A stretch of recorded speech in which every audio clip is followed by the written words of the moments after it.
And good everybody. Welcome to the Investment and Strategy Committee for April 29th. I have the privilege of starting with our land acknowledgement. So the city respectfully acknowledges the Beaver, Cree, Dene, and Métis peoples as the original caretakers of these lands and surrounding areas. We're grateful to live, learn, work, and play on Treaty 8 territory within Turtle Island and acknowledge these lands have been home to diverse and sovereign First Nations and Inuit nations since time immemorial. I'm so thankful for the people that took care of this land so my family could be on it. With that, we will move on to the adoption of the agenda. Councillor Blackmore. So moved. Don't see any discussion or debate, so I'll call that to the question.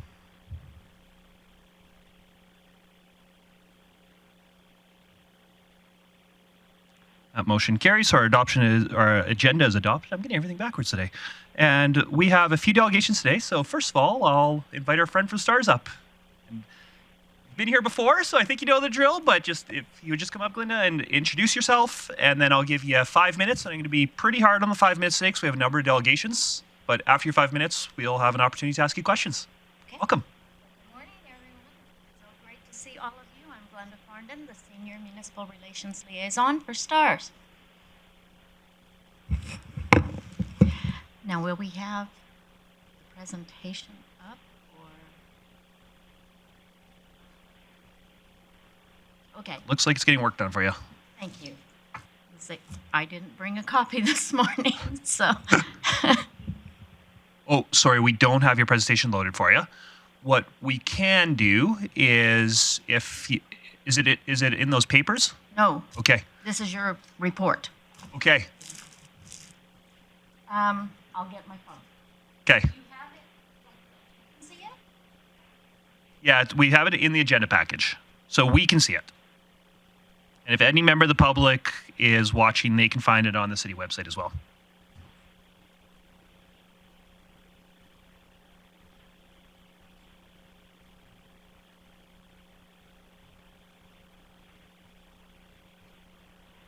Okay.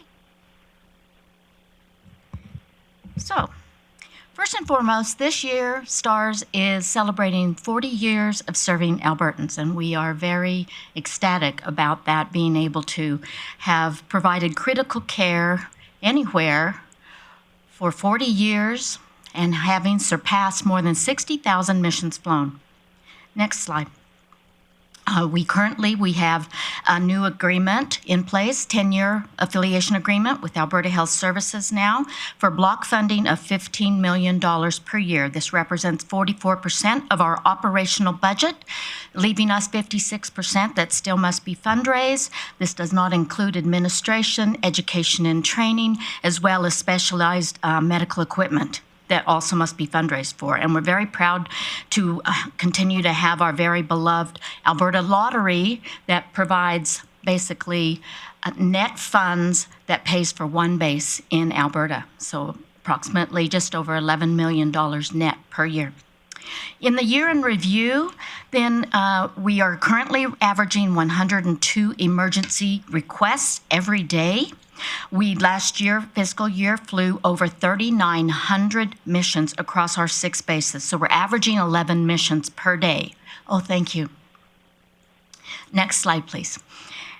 So this shows you where we're at now with our municipal support across the province of Alberta, as well into northeastern BC throughout the Peace River Regional District.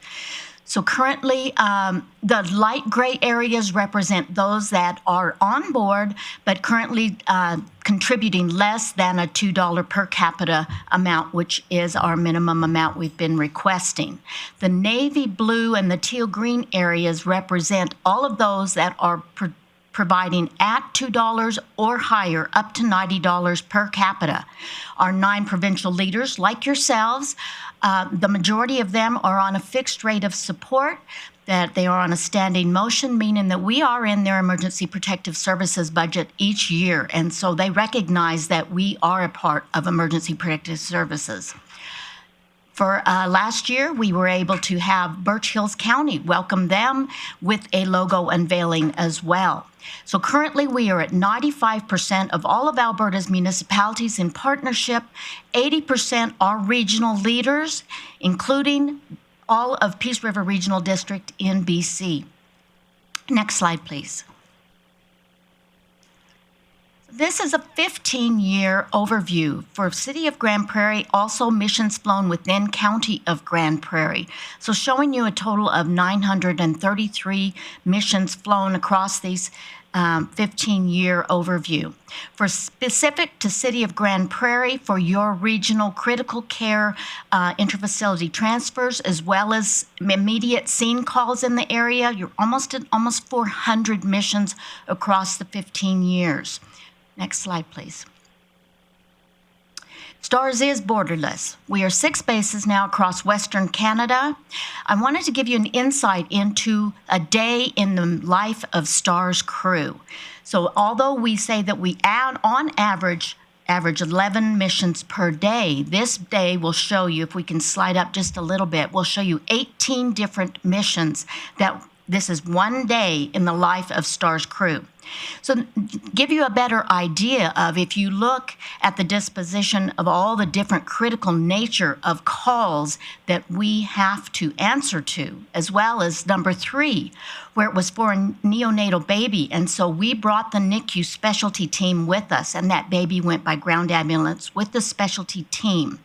Number 6 was a mission for a rollover, but as we got further information with our transport physicians, because we are a medically driven organization, then it was medically determined that it was not medically required. And so we were turned around to be ready for the next critical mission.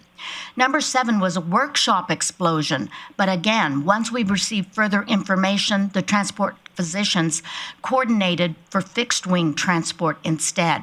Or number 10, out of Grande Prairie, where at some times patients are not able, for whether it's medical reasons or other, maybe it's a bariatric patient, that they're not able to be transported in the helicopter, then our crew members will go with that patient on other modes of transport. This particular one, our crew went with ground to still provide critical care. We also go on fixed wing with critical patients as well. Next slide, please. This is brand new news as well. We're very proud to continue to be leaders in innovation. There's a new medication for hemorrhage control now. We continually see very intense hemorrhage situations with patients that are risking to bleed out. We've always, for the last 10 years, we have been carrying universal blood on board. Because of these types of patients and seen increased onset of that, we've increased to 4 units of blood on board now, and with new medication for hemorrhage control, fibrinogen. Now we can also apply this, which helps these types of patients to build blood clots. So now we are further enhancing the opportunity to not have these patients at risk. Next slide, please. Just so we can have time for questions, just going to give you just another minute or so. Thank you.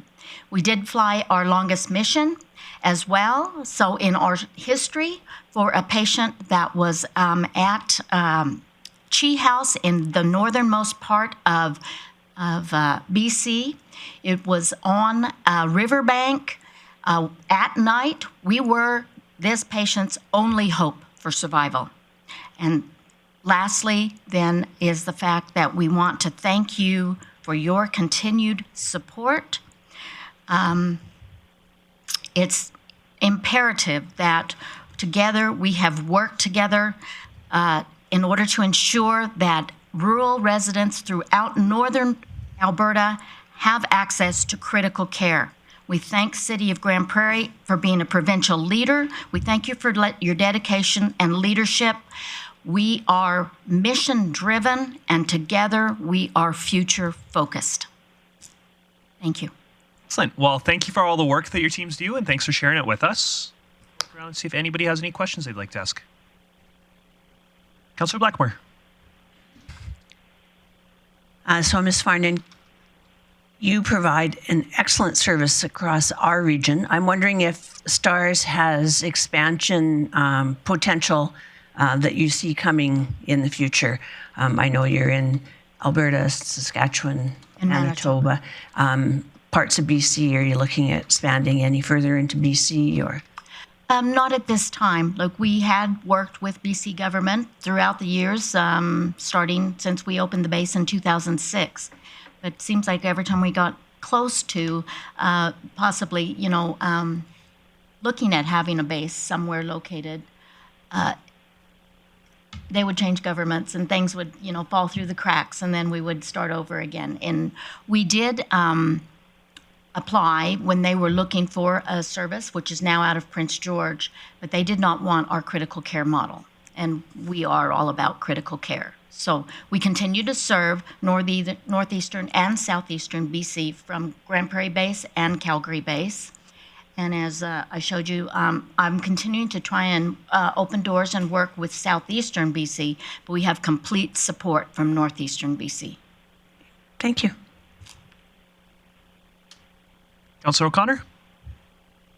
Yes, I'm curious about the new helicopter and how it's being received. Is it doing what you expected it to do? Getting the tour last year during the air show was a pretty great experience. Yes, we are very pleased to have the fleet of 10 H-145s. They are performing very well. They are basically the big sister to the previous BK-117 that served us well for 37 years. So we are seeing great strides in being able to have a bit of an increase of capacity as far as fuel efficiency. Pilots are, rather than in kilometers, they are saying that we are gaining about 30 minutes extra flight time. So we are able to go to a lot of other places without refueling now, where we previously had to. Lots of different nuances there. Just slightly a little bit wider, a little more room in the cockpit itself. 2 feet longer in the tail, so basically it still can land everywhere that the BK-117 landed as well. It's very much, we have really upgraded and enhanced the entire medical interior, so it is very much an airborne intensive care unit environment. And they are all paid for, so we are very proud that every level of government was involved to make this happen. And now with the sale of the previous BK-117s, we applied that to the capital campaign. So they are all paid for. And the final BK-117 later this fall is going to be housed in the Aviation Museum as well. So more to come on that, but we're very excited for that because it is the original first BK-117. And I know that you're connected live now to doctors at U of A or wherever hospital. Is that working the way you expected it to? Yes, we're continuing to enhance the virtual care consultation. So that is, again, really bringing critical care right to a patient and the local physicians as well, because now through the Emergency Link Center, we have virtual care consultation. Our transport physicians are the experts in the field of critical care.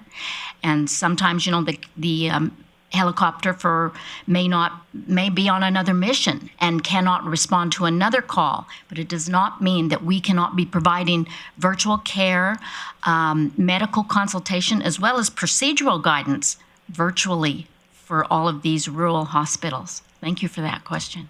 Thank you. And my question is, something I really appreciate about STARS, you don't just ask us for money, but you also do a really good job of fundraising in the community and asking community members support as well. What's the next campaign or event or two that members of the public should be watching out for if they want to support? Well, we definitely have our gala coming up in October, the first week of October. So, and then next year, because it rotates for the CEO Rescue, a couple of years ago, we had the CEO Rescue up here, and it was absolutely phenomenal. We were the top out of all of the different bases to raise over $600,000 in a day at the CEO Rescue.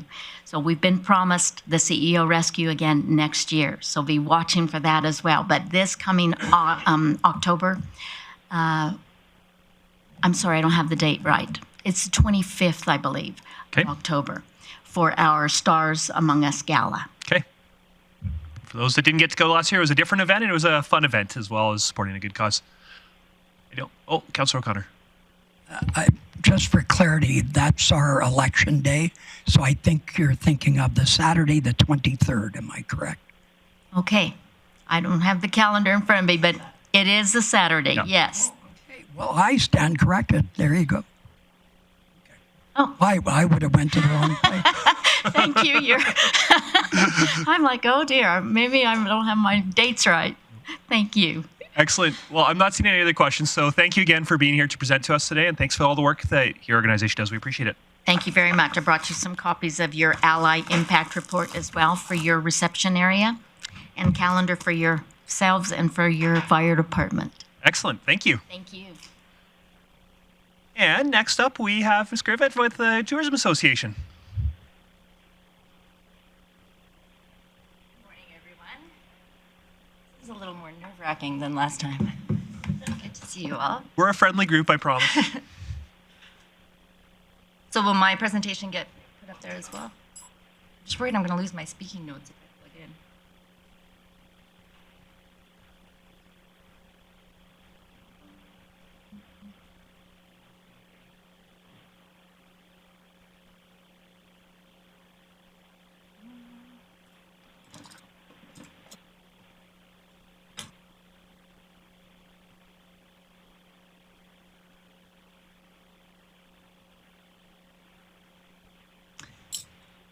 Am I plugged into the wrong thing? Oh, yes, this one. Little one, it should work fine. You might have to close your presentation and then.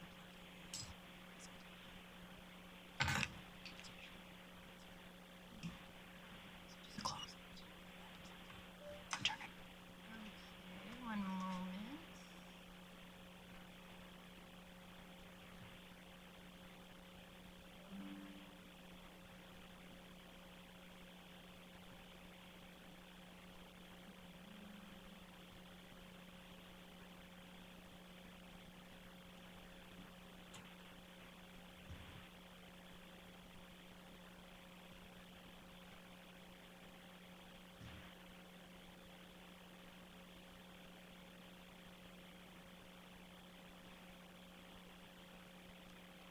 Let's try the HDMI.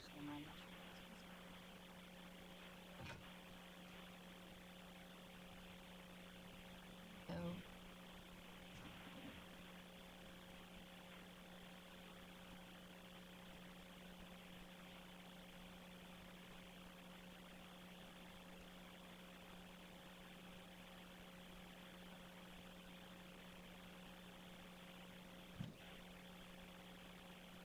my speaking notes. So you guys get to see my speaking notes as we go through this. I will go rogue and who knows what I will say. All right, so thank you very much for having me. I am Jasmine Gravette with the Grande Prairie Regional Tourism Association. Oh, okay. Okay. And I'm just presenting on our 2024 activities as well as what we have planned for 2025. So as you know, and Mayor Clayton has mentioned before, on average, people visit Grande Prairie about twice before they make the move. The visual on the screen here is from Destinations International, and it shows the perspective that Grande Prairie Regional Tourism Association, as a destination marketing organization, operates from to drive value for the communities we support. So it illustrates that destination marketing and promotion is part of a chain reaction of economic development. If we build a place where people want to visit, we'll build a place where people want to live. If we build a place where people want to live, we'll build a place where people want to work. And if we build a place where people want to work, we'll build a place where business has to be. And if we build a place where business has to be, we'll be back to building a place that people want to visit. So tourists, both short and long haul, contribute to municipal revenues, thereby reducing the tax burden on households. A recent study by Travel Alberta found that residents of a tourism-driven community paid 74% less in residential property taxes compared to those of a similarly sized non-tourism-driven town. So investing in tourism can help a community become a place where people want to live, supporting sustainable business growth across all industries. So this is a snapshot of our 2024 financial position. We are funded through grants and contracts, marketing programs, and membership fees. So roughly 80% of our membership is based in the city of Grande Prairie. Travel Alberta historically has been our greatest funding partner. It generally invests about $250,000 in our operations. And that's primarily for programming costs. So Travel Alberta typically doesn't fund our staffing requirements. So in 2024, in lieu of an executive director, Travel Alberta did reduce that funding from $250,000 down to $60,000, and it was particularly earmarked at a research and development project around agri-culinary tourism cluster development. So we do anticipate that in 2025, we'll receive that $250,000 again from Travel Alberta. So you can see that because of that reduction in Travel Alberta, the City of Grande Prairie was our primary funder. In cash giving, $152,300. So about $96,000 of that was from the community funding, Department of Sports Development, Wellness and Culture. $55,000 came from the lease agreement we have to provide visitor information services through Centre 2000.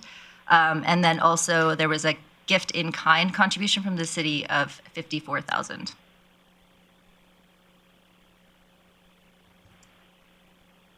So our activities in 2024, we were still out and about in community despite operating from a bit of a skeleton crew, really focusing on driving our quality of life for our residents and building out our unique tourism economy. So on the innovation and economic side of things, Grande Prairie Regional Tourism was involved in two primary projects. So like I said, that support from Tourism Alberta supported agri-culinary tourism subcommittee development. And that committee spearheaded an initiative to enhance the connectivity and collaboration among operators in the region with the goal of building out the tourism experiences offered. So we created an inventory of the existing culinary and agricultural tourism experiences and products. So this included festivals, distilleries or breweries, restaurants, farms, farm-to-table experiences, that can be market ready.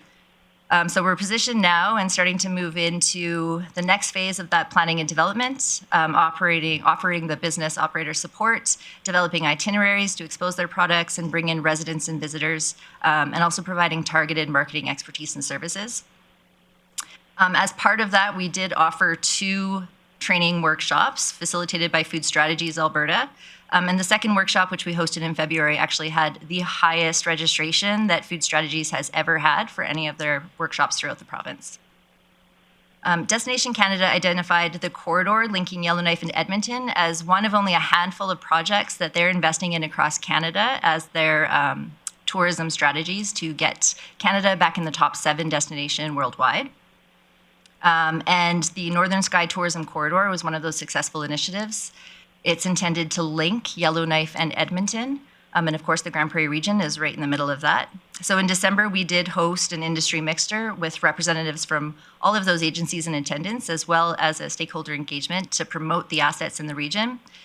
Just this past April, we hosted the second workshop. And again, we had the highest participation of any workshop hosted for this particular initiative, including those held in Yellowknife and Edmonton. So there's a lot of interest and energy around developing out tourism in this region. And on the engaging relationships side of things, thank you. We had the operation of our Visitor Information Center, of course, remains a focus of our work. We provided over 1,400 visitor consults to help ensure people take advantage of the offerings in the region, stay longer, spend more. In addition to the consults, we helped 219 individuals access the city bus tours, which we provide in partnership with the Rotary Club of Grande Prairie. We also raised awareness of operators in the region through the creation and distribution of our visitor guide. We distribute about 15,000 of those throughout the province, northeastern BC, and into the Northwest Territories. Post-COVID, people's comfort with reliance on technology to connect with information has definitely increased. So our website is a significant source of information. We yielded almost 30,000 unique user views. The web page is most engaged with our things to do and attraction pages. And we also distribute event calendars to all of the hotels in the city, ensuring people are connected and getting out and enjoying the city while they're in town. We did scale back on participation at events, trade shows, and conferences, but still got out to support some signature events like Canada Day, the Winter Festival, and the Bear Creek Folk Festival. Sorry, just to make sure we've got time for questions, I'm just going to give you another minute or two. Okay, sounds good. Thank you. So looking ahead at 2025, we are planning to increase our market-ready agricultural culinary operators by 400%. We're doing a lot of workshops with our different business operators. Currently, we're doing one on digital media marketing. So we're hoping to have at least a 60% net promoter score on all of the workshops that we provide. There is an international business events attraction strategy available right now through Destinations Canada. And it provides up to $1 million specifically for destination marketing organizations like Grande Prairie Regional Tourism until 2027. So we're hoping that we can work with our municipal partners to develop the strategy and then submit at least 2 bids and hopefully get a few more international events into the region, continuing to partner on that Northern Sky Tourism Corridor initiative, and also planning a tourism summit for the fall to build up our operators' capacity. And on engaging relationships, we do a lot of marketing. We have a few really exciting marketing initiatives on the go right now. So we build out customized itineraries. We're doing a huge website overhaul, so we'll have a lot more interactive itineraries and experiences fleshed out. We're also working with an individual from Canadian Geographic to bring her up and provide an experience there, get publication across Canada. We're working with some very prominent American social media influencers who are going to be coming up this spring as well to make sure that they're getting some good content and spreading the word. And we're also working with an advertising company to create content for submission to a 2025 Banff Festival film. We're also working with the Special Olympics crew to create some itineraries for the athletes and families who will be coming to the city this July. And as well as with the jet boat. So really trying to make sure that we're working with those who are bringing the events to town to make sure that those who are attending spend more, stay longer. And the value creation for the city then is, of course, brand awareness. We want to represent Grande Prairie as a destination of choice. The more visitors we attract, the greater opportunity there is to grow their population. It relies heavily on cultivating community pride, which, as you know, is directly correlated with quality of life. Based on research and engagements that's informed our 5-year strategic plan, only 17% of residents in this region would recommend other visitors visit the community. And we also rated lowest amongst the regions in the province for residents' perception of their community offering unique experiences. So that's a very clear marching order for us on where we need to focus our efforts and engage community in changing that attitude and that sentiment and becoming more brand ambassadors.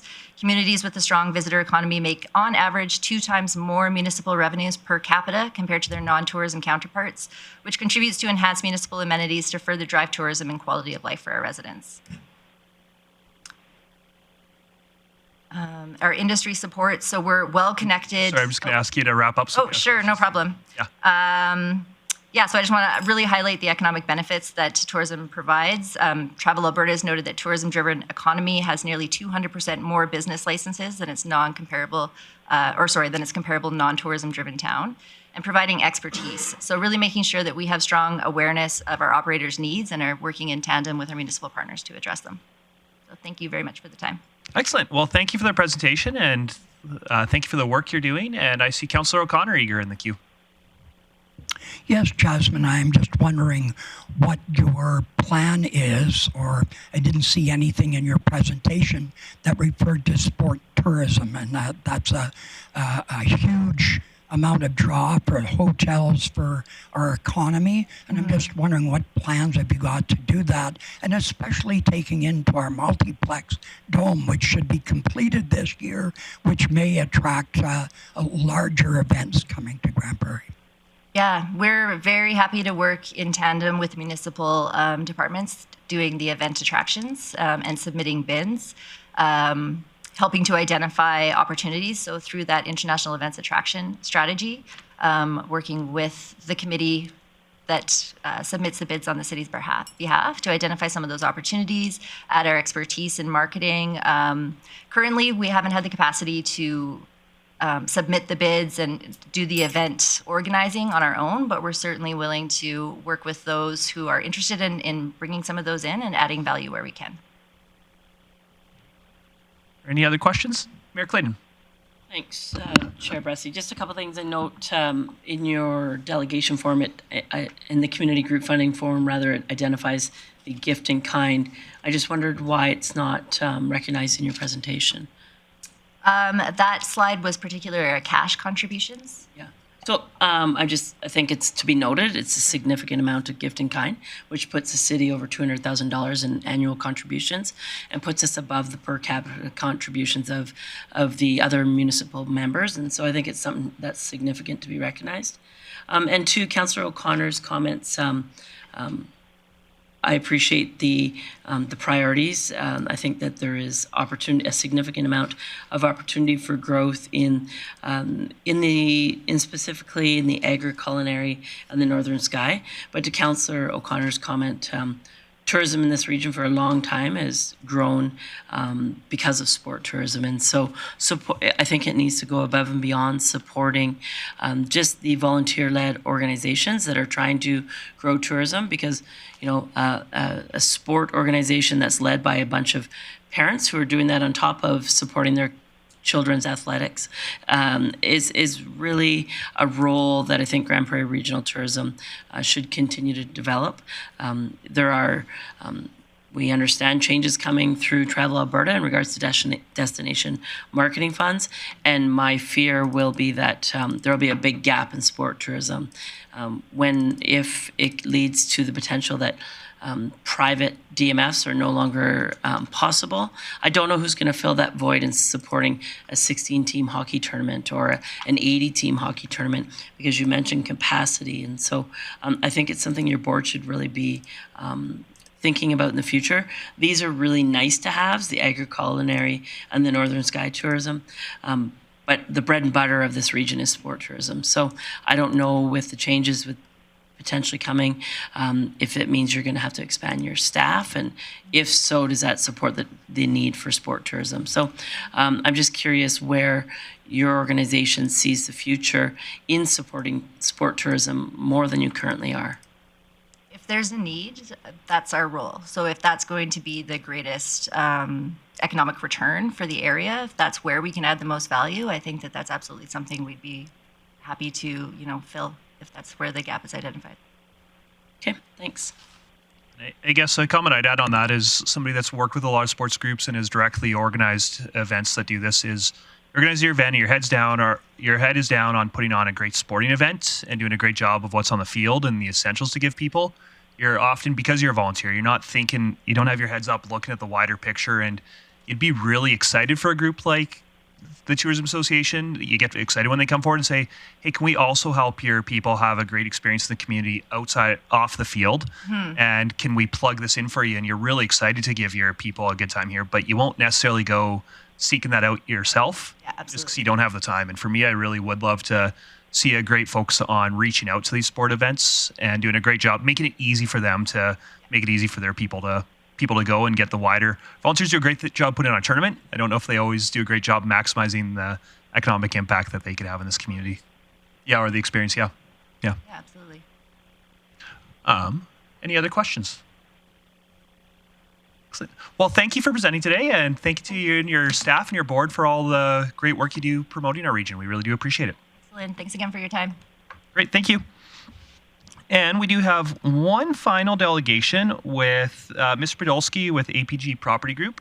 And I think how I'd like to manage this, if committee's okay, is I'll let Mr. Podolsky do his presentation. And if people have questions, then by all means, I'll let you ask those questions. But in terms of business arising, what I'd like to do is we'll go do the service area update, and then I'll give you an opportunity, if people do want to do any business, to do that under other business in the agenda. Is I think how I'll manage this if people do have business they want to do. But Mr. Podolsky, welcome back. And I think you know the drill, but we'll give you about 5 minutes to have your say, and then I'll give committee a chance to ask you questions. Thank you very much. Good morning, councillors, committee members. My name is Jacob Bogdziewicz. I'm in APG Property Group, the project coordinator, supporting Mr. Podolsky in the West Point development project. You know this project very well. It's 166-unit apartment building planned right here in Grande Prairie. We began engineering of this project last September, and our goal was simple, to build high-quality, beautiful building that truly adds value to the city. And we aim to create a project that meets highest standards and enriches Grande Prairie architectural landscapes. To do that, we engaged top architects and engineers from Edmonton. And I'd like to say that we sincerely appreciate the recent steps taken by the city, especially the new large multifamily grant with the threshold of 30 units and the 4-year partial tax exemption. These changes show real goodwill from the city. We appreciate that. Thank you very much. But there's a problem, and thank you for this opportunity to speak before the council, because for large-scale projects like ours that encompasses 100 units and more, sadly, these changes are not sufficient to move forward. The project is not viable. So, and a wise business person would not move forward with actual market conditions. In one of the recent council meetings, Mr. Rory Tarrant mentioned that construction costs have risen last couple of years around 70%. That's massive. In recent months, additionally, the costs have risen sharply. Tariffs, global supply chain, all these factors driving construction prices even higher. Our suppliers, subcontractors, they are afraid of future losses, so they want low prices. And our tendering process now shows a huge change, $6.3 million increase. It's a 17% jump that puts our total budget at nearly $45 million, up from $38 million, which was already at the edge of commercial viability. That's a huge change. In today's uncertain economy, moving forward with a project of such a scale requires an extraordinary level of personal and financial commitment, of course. The developer is required to take on the full risk, including personal guarantees and putting own assets on the line. The city, on the other hand, bears no financial risk in this process, yet stands to benefit significantly in the long term through increased housing supply, job creation, economic growth, and the future tax revenue. So what's the main problem in the construction industry, especially here in Grande Prairie? It's not that the developers don't want to build, it's that the risk and costs are too high. The construction costs have grown beyond what the rents and the property values in the cities like Grande Prairie can realistically support. Developers across the country, they are in very difficult situation. They face pressure. Many of them, they are putting a pause on the project or even walking away completely. So without stronger support, we may have to do the same. We are in the process of securing the permits at this moment, but we may be forced to stop. We are considering various options to sell the land, redesign the site into smaller houses, built in phases over many years. We consider subdivision, but then the city would lose a unique chance to gain 166 rental units in a beautiful apartment building with amenities, with landscaping. So what would be the solution? After careful analysis, we believe that the only viable path forward is a 15-year declining property tax exemption. So exactly what is now encouraged and permitted by the Alberta Municipal Government Act. We outlined the proposal in the submitted letter for the consideration of the council. This isn't a gift. It's a practical partnership we would like to propose. The city would still collect taxes gradually. In return, you would get stable rental housing, jobs, growth, and that's all without taking on financial risk. We're thankful to the Alberta government for enabling this important legal tool. We believe that this new incentive was designed precisely for communities like ours, like Grande Prairie, where construction costs are even higher than in Edmonton or Calgary. We are asking the council to consider temporary support, a window of tax relief during the most vulnerable phases of the projects. So let us stabilize, repay part of the debt, and reach full occupancy. And then the city can fully benefit from the tax base. Even the early years of gradually increasing tax will bring much more revenue than vacant land does today. Please, let's work together to turn this vacant land into a vibrant housing development that truly serves our community. Let's make sure that people who want to move to this community are able to find a place they won't turn around and move away. We would like Grande Prairie grow.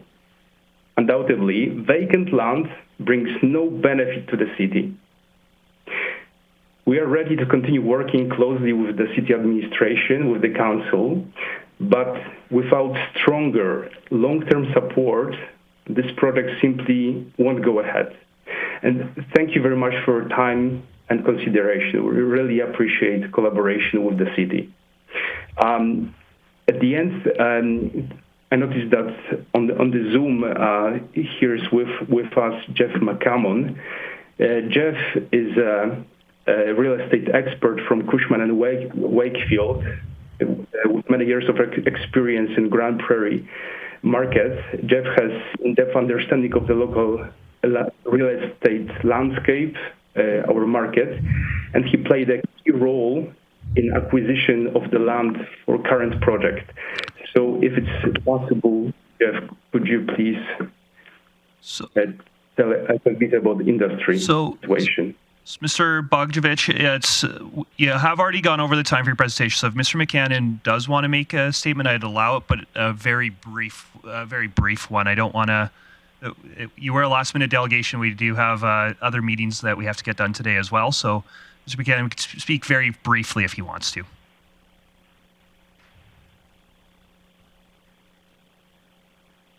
Are you there, Mr. I would McCannon? like the opportunity. Yes, thank you. Okay. And thanks to committee members, Mayor Clayton.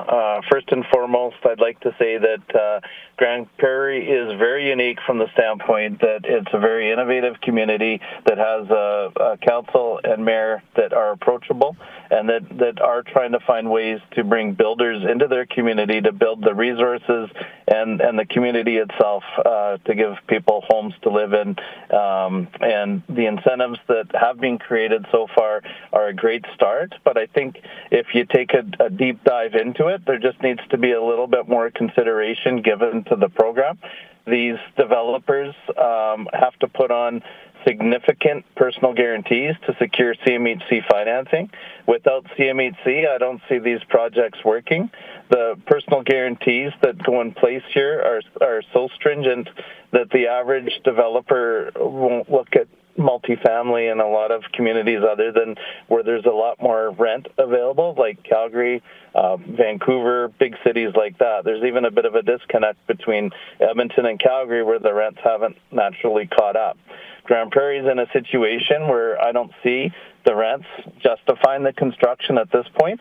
That will happen in time, and I think that's why you're being approached, not by just this group, but other groups as well, to be proactive and give a little bit of assistance where you can, which is what the provincial government has laid out within the Act to allow you to do so. So the ask here is a little bit more support, although you have been very proactive with your other incentives as well, but a little bit more support so these people can build your community and provide homes for the people that can come and fill the jobs that are required and available in your municipality. The tax income from the future taxes that will come from these projects are taxes you're not going to have until these projects are built and leased, but they will have other incentives to the community when it comes to people being employed and bringing people an opportunity to live in your community as well. So, like, the benefit to the city is huge, and it's not a huge cost to look at a tax abatement for taxes that you won't collect until somebody's made the commitment to move forward. They're telling you that there's a bit of a struggle. Please listen to these people. And again, I want to thank Council and especially Mayor Clayton for being available and for the help that you've given specifically my clients and the people in your community already. Just a little bit more consideration would be greatly appreciated. And thanks to Greg's group for making a commitment to the community and pushing this project. Great. Thank you. Thank you for the presentation. I do see a few members with questions. One thing I will gently push back on, though, is sure, the province has created this tool. I don't see the province kicking in money, and I don't see the province saying, hey, we're going to forego income taxes, we're going to forego income tax on the jobs that this create. And so sure, the province has created this tool, but it's not kicking in money. And I just want to be really clear on that when we're recognizing the province's contribution to allowing these tax rates. But Councillor O'Connor. Yes, thank you very much, Chair Bessie. My question revolves to you, Greg, on the original number of $38 million. What was your expected cap rate return on that? So that what rents would you be charging to recoup those costs? Yeah, this is a very good point, Councillor O'Connor. Exactly, this is the problem at this point. Project is not viable unless we have a long amortization period and get certain protection of the repayment period. So without municipal support, the project is not economically justified. The total evaluation of the project, according to recent real estate appraisal, with the maximum rents in Grande Prairie was 42 million. At this moment, the budget is 45 million. The total cash flow we need to organize is 47 million.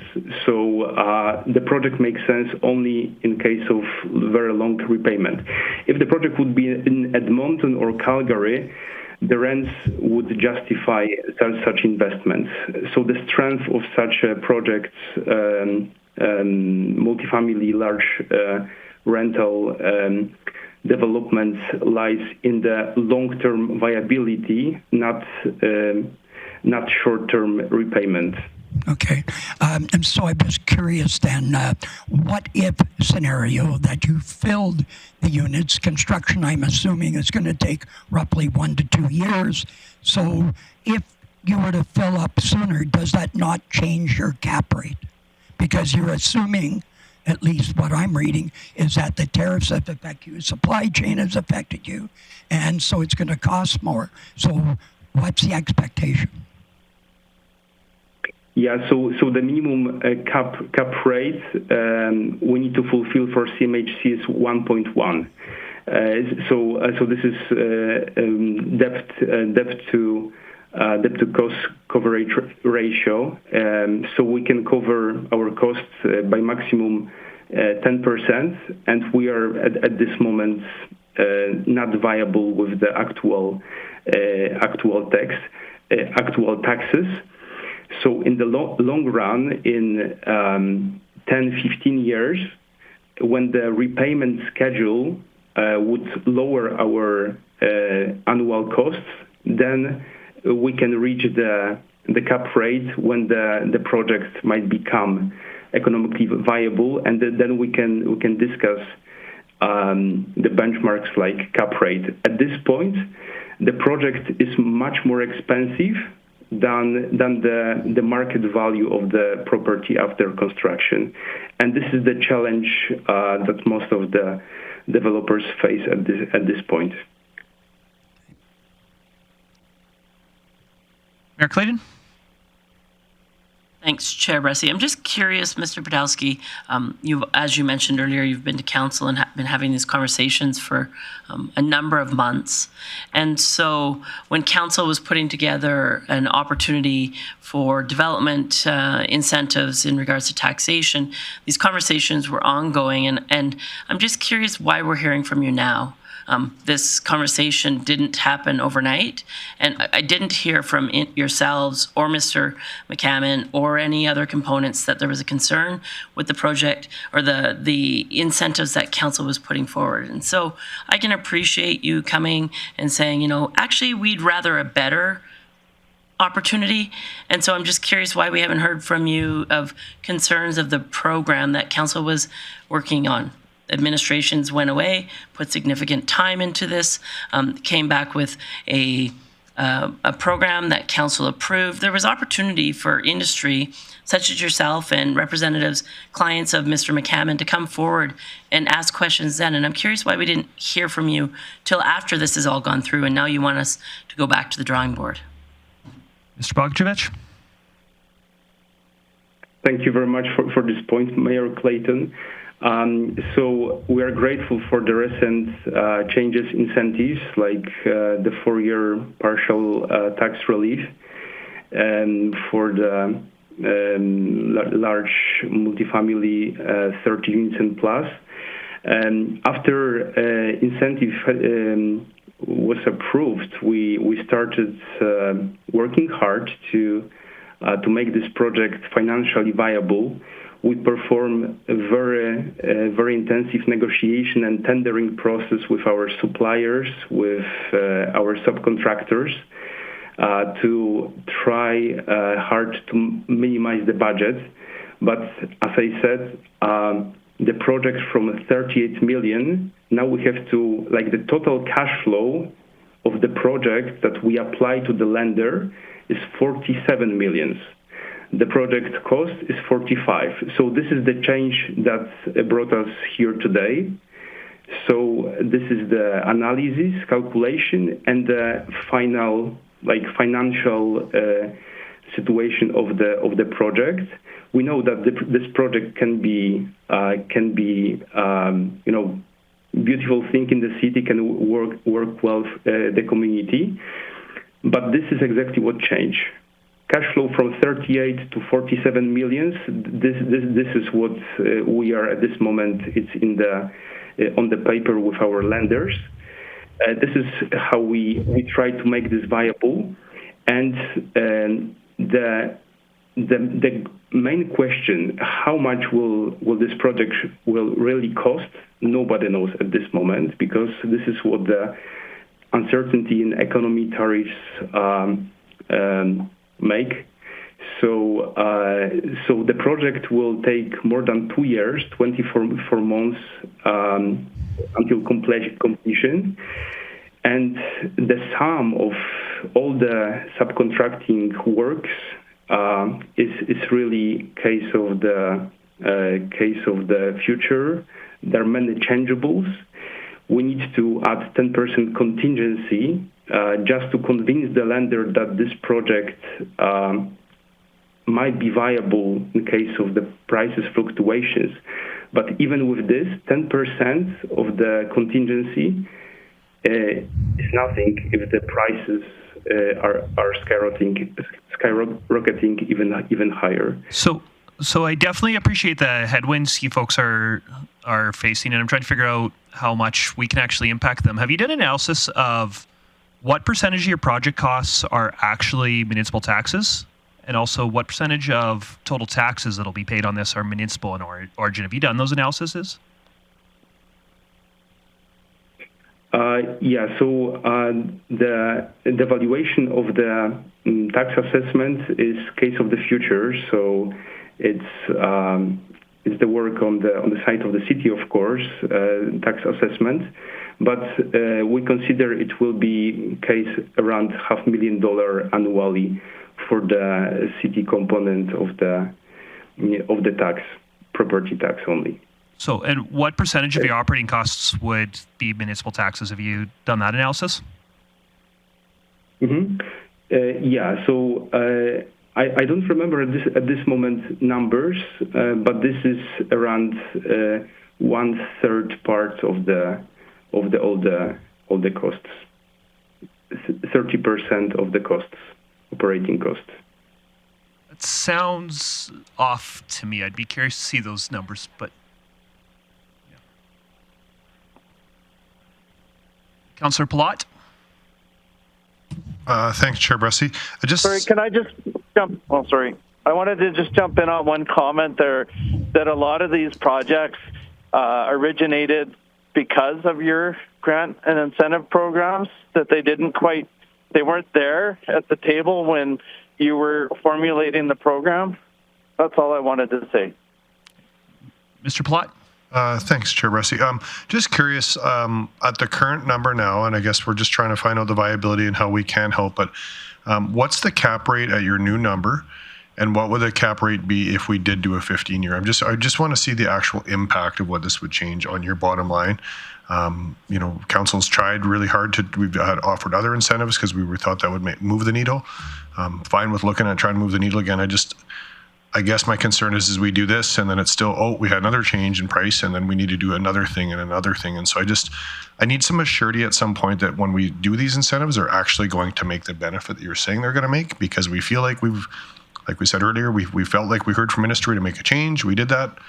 Now it's another ask, but so I need to know how this is impacting your cap rate to the percentage rate down. If you know your price increases went up, that understandable. There's been lots of talk with tariffs and prices have escalated, but what's your cap rate on the current value? And if this incentive happened, how would that actually affect your cap rate, and what percent would it look like after? Thank you very much, Councillor Pilot, for this point. This is a very suitable question. I think that the best approach would be to provide you these numbers in the form of document. At this moment, I don't have before me all these numbers, so I'll be happy to submit it to the council for your consideration. And I would like to highlight one point, that in fact this is our first request. Like, it's in line with our first request, right? Because we requested this type of incentive from the beginning, so it's not like new type of request. But we'll be happy to provide more data and numbers for analysis, not to speak generally, but precisely. And sorry, I see Mr. Podolski's hand up. Mr. Podolski?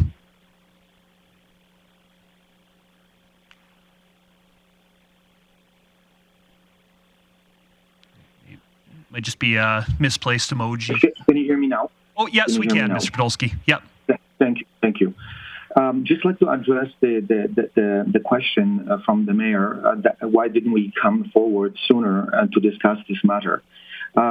Looking at the meeting from March 14th, I noticed that there were several councillors that said, this is the last time we're dealing with this. The proposal was 6 years of tax relief. Within a minute, it have changed into a 4-year, which was quite a bit of surprise to me, because obviously there was not analysis done to change it to the 4 years like so instantly. And then everyone was saying that, we don't want to deal with this again. This should be enough.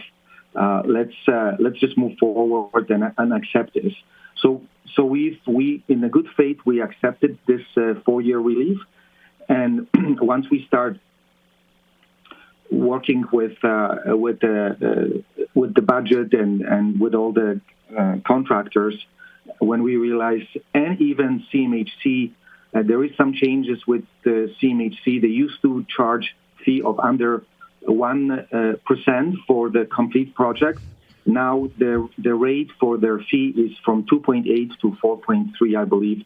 which adds another $1 million to this project for their fee. So we'd love to do this. We just think this would be a very nice building and allow people to move into Grande Prairie instead of moving away while they're trying to move into the community. And so, like, looking at those numbers, obviously we're all, counting, stressed out a little bit, and thinking this is not going to happen. This is just too much, and there is not enough support. Maybe we just have to walk away from it and leave it for a couple of years and see if the prices go down. But at this moment, we need more support from the city. So I know Councillor Plot has a follow-up question, and then I'll go to Mayor Clayton, and then I do just want to remind committee we do have an agenda to get back on track with you. But Absolutely. Appreciate that, Councillor Bressy. I just, for me, again, here I think our council's apathetic and want to help, but we're hearing a lot of numbers, but I need to know what your cap rate looks like. And if we did this, what that impacts it, because my biggest fear is that we'll do this and we'll go through it, and you guys will come back and say, we've had another change, we need to keep going. And I think for our council and our administration, as much as we want to work on this, we have to be very factual. This is an impact to our community for tax revenue moving forward. And so I guess for me, I need an educated decision. I need to see your pro forma of what your cap rate's going to look like and how this would impact your cap rate over a 10 or 15 year period. So even if that's what changes the viability to the project to make it a go or no go, what the assurity would be that it's actually going to happen if we did something like this, not that we do another promotion, another incentive, and then you're back at the table again in 90 days. So that's my concern. If you guys can address that, I'd be happy to work with you. Yes. Councillor Pallet, I'd like to assure you that we will not be coming back to the table again. We're happy to provide those numbers for you, and with any changes that you're willing to or any support that you're willing to do, we're happy to take it, and we will not come back to the table again with whatever you decide. We will just have to decide if we're moving forward or not. Great. But we're happy to provide the numbers. I also have a question. Mayor Clayton? Thanks, Chair Bressy. I don't think there's value in us debating projects, as Councillor Bressy, or Plot said, rather, without all the data in front of us. I think I appreciate the delegations coming today. I can tell you this council has been very clear about us wanting to be a good partner in multifamily for many years. And I think that our initiatives had shown that is really what we believe. We've worked with Aquaterra to provide opportunities. We've worked with, in regards to permits and development fees. We've put together marketing materials to let investors know where there are opportunities. We've been very focused on multi for multiple years. I think we've really tried to do what we thought was going to be the trigger for industry. So I would say that we are showing that we are a good partner and want to be a good partner. There seems to be some things that has changed, in particular for this project. Initially, the conversation wasn't around CMHC funding. Now I understand this is a consideration for the proponents. So there's moving pieces here. And with moving pieces and changes potentially means more delays and more time. So, and as we know, construction season is only so long in this region. All of these pieces together, unfortunately, aren't getting us to a closer place of having multifamily in our city. So, appreciate, and the only other point I wanted to make to Mr. Badowski is our council chambers are very welcoming. People are allowed to come speak to council. We welcome it. Anytime there's decisions being made, all of our council phone numbers are on websites. We're very obtainable. And so if there's things that council is making decisions on, I always encourage residents to reach out. With that being said, I do have a couple in-camera matters on this conversation, so I'd like to make a motion to move in camera. Thank you. And definitely entertain that. Are you hoping to go in camera with the delegation or in camera without? Without. Okay. I have not seen any discussion. I'm also sorry, Mr. Chair, happy to have that conversation prior to the conversation with administration, but you could finish your other business on your agenda if you would prefer. No, I'm fine going. I'm fine going in camera. Just Councillor O'Connor, you have a question about the motion? I think the mayor already moved. And so so I just want to be clear, if this does go on, I'm going to say thank you to Mr. Bogdanovic and his team, and we're not going to invite them back. So I just want to make sure everybody's asked the questions that they need to ask this delegation. I think we have. And awesome. Thank you, Mr. Bogdanovic. Thank you, Mr. Podolsky, and your team. It is something I know that this council does really value investment in the community, and we want to be responsible with taxpayer dollars and be sure that we can pay for the services that residents in these buildings are enjoying, but also do want to, it's where that level hits, and we want to get it right. So we definitely do appreciate the work you're putting into trying to make this happen, and we do appreciate the conversation. So thank you for your time here. Thank you. But I will Thank you very much. call the motion to go in camera to question. And Bressie is in favor. And that motion carries. So with that, we will go in camera.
Welcome back to the Investment and Strategy Committee, everyone. We did have a few delegations speak. Is there anybody that would like to do business? Councillor Blackmore. Thank you, Councillor Bressi. I would move that we receive the delegation reports for information. Speaking to that, it's always great to hear from our nonprofit organizations that we give funding to, how they spend our funding. And the third delegation is a matter that will be continued discussed at the next council meeting. Excellent. Any discussion or debate? Not seen any. I'll call to question.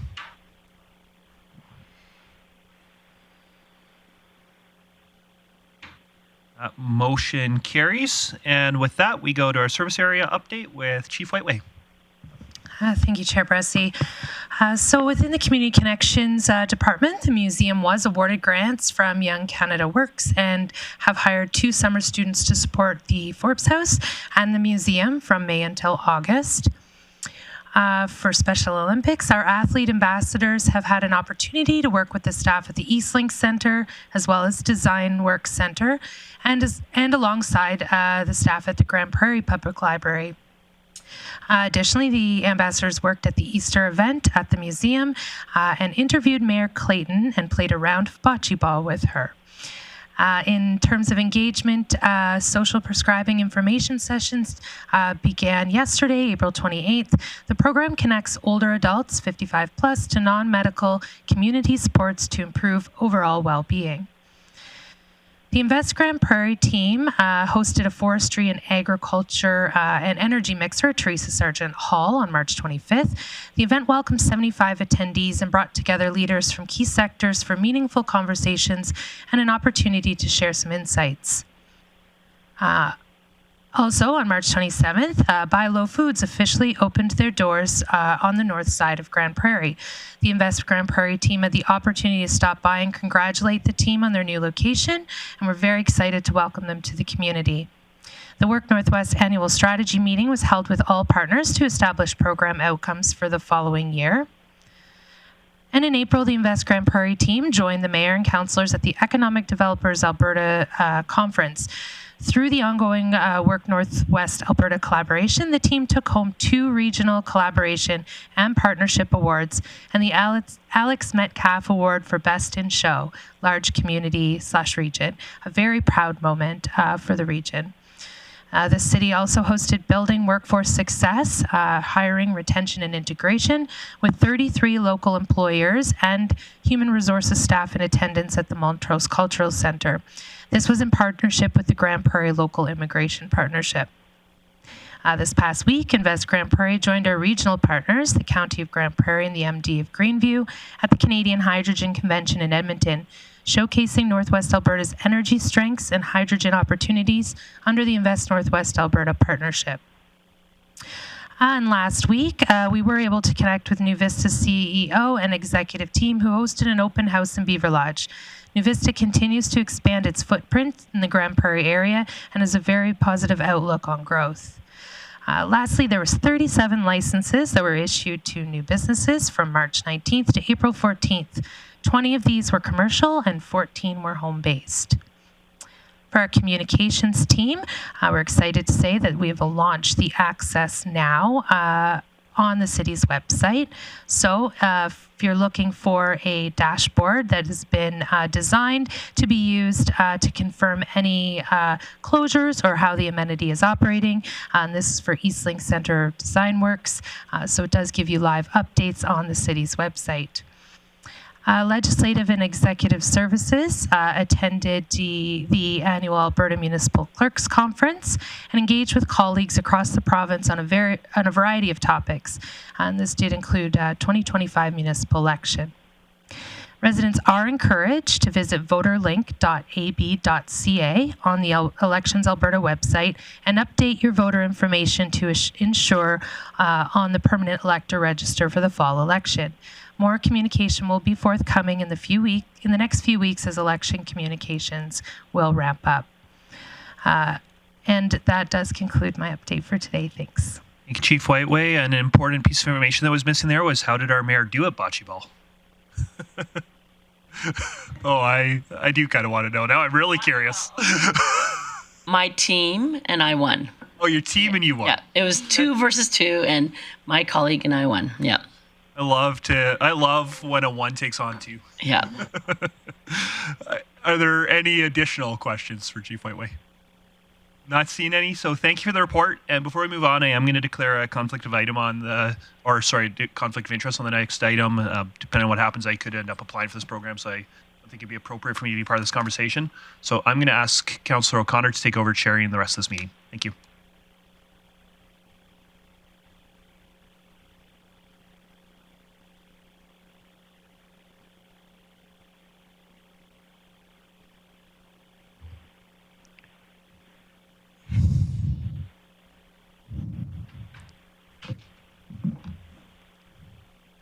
Thank you. We'll continue the meeting, and we'll recognize Mr. Rory Tarrant to bring this report forward. Thank you, Chair O'Connor. The Barrier-Free Grant was created several years ago to address accessibility within the community, to encourage businesses and nonprofits to invest in commercial buildings to make them more accessible for a wider diversity of our population. The policy was first approved in 2021.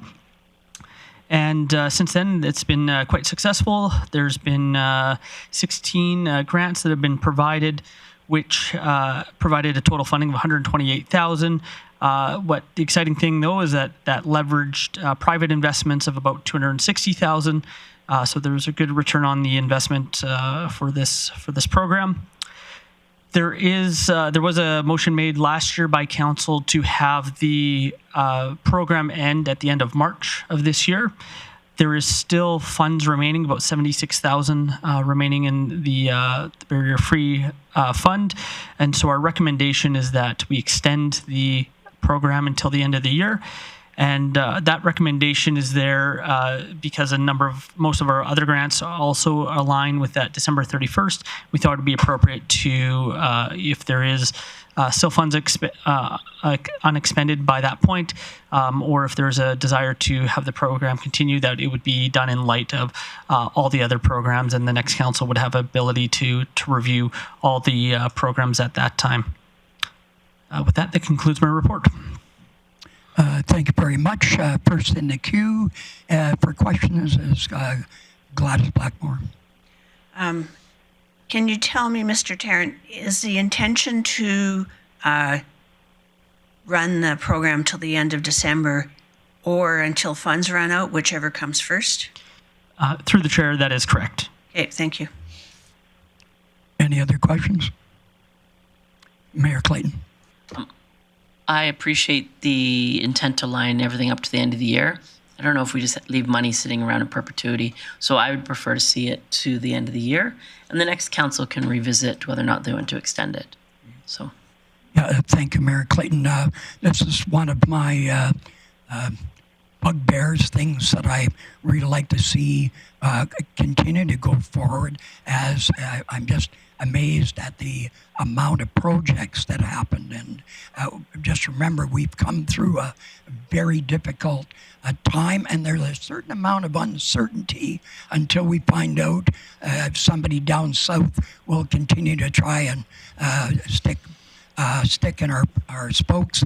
So I'm just wondering, I'd like to see it go longer until the money runs out, or even, and I agree with Mayor Clayton that maybe we should allow the next council to do that, but I'd like to see more money put in it, as I think it's been a very valuable project. Councillor Blackmore. I'd be happy to make the motion recommended by administration, which is that council approve policy 356 as amended to extend the barrier-free grant application deadline to December 31st, 2025. I feel that if future councils want to add more money to this, they have that opportunity once the election passes and they're in budget sessions. And so I think it's more or less understood that should the $76,000 suddenly be applied for and disappear by an earlier date, the the policy would just remain empty till the end of the year. Okay, that motion is in order. Any further discussion? Seeing none, call the question.